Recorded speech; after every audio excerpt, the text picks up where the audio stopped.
সিনেমার শুরুতেই আমরা কলোরাডোর একটি কারাগার দেখতে পাই, যেখানে হাজার হাজার ভয়ঙ্কর অপরাধী বন্দী রয়েছে। এটি কোনো সাধারণ জেল নয়, বরং এমন এক দুর্ভেদ্য হাই সিকিউরিটি কারাগার যেখান থেকে পালানো এক কথা অসম্ভব। কারণ এখানে 24 ঘন্টা প্রহরীরা কয়েদিদের উপর কড়া নজর রাখে, আর যদি কোনো কয়েদি পালানোর সামান্যতম চেষ্টা করে তবে তাকে এমন ভয়ানক শাস্তি দেওয়া হয় যা দেখে বাকিদেরও পালানোর সাহস চিরতরে ভেঙে যায়। ঠিক তখনই আমরা এই জেলে রে নামের এক কয়েদিকে দেখতে পাই।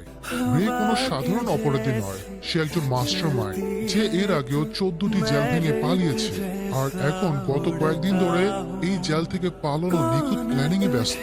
রে জেলের চারদিকে তীক্ষ্ণ দৃষ্টি ঘুরিয়ে পুরো জেলের স্ট্রাকচার বা গঠন বুঝে ফেলে এবং খুব সহজে ধরে ফেলে জেলের ঠিক কোন অংশটি সবচেয়ে দুর্বল। এরপর সে নিজের সেলে ফিরে আসে এবং পালানোর কাজে লেগে পড়ে।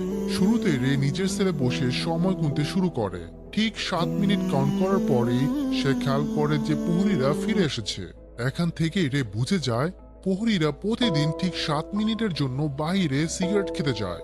প্রহরীদের রুটিন তো রে জেনে যায়, কিন্তু তাকে যে সেলে বন্দি করে রাখা হয়েছিল সেটি একটি অত্যাধুনিক ইলেকট্রনিক লক সিস্টেম দিয়ে নিয়ন্ত্রিত হতো।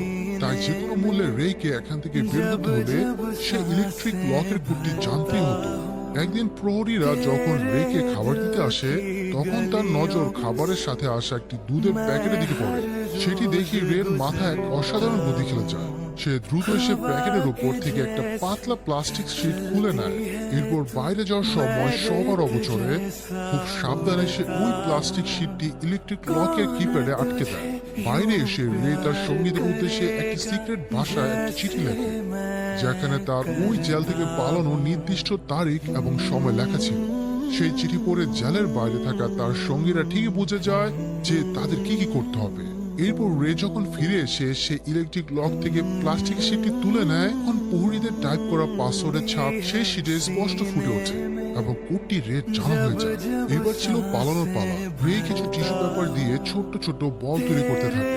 একজন প্রহরী যখন তাকে খাবার দিতে আসে তখন রে দরজার মাঝখানে থাকা সে ছোট্ট খাবার দেওয়ার রাস্তায় টিস্যু পেপারের টুকরোগুলো গুঁজে দেয়, যাতে দরজা পুরোপুরি লক না হতে পারে। রের পালানোর সমস্ত প্রস্তুতি এখন সম্পন্ন। সে তার সেলে বসে অপেক্ষা করতে থাকে, আর যেই মুহূর্তে প্রহরীরা সিগারেট খাওয়ার জন্য বাইরে যায় রে বিদ্যুতের ব্যাগে নিজের কাজে লেগে পড়ে। সে খুব সহজে ইলেকট্রিক লকের কোড টাইপ করে নিজের সেলের দরজা খুলে ফেলে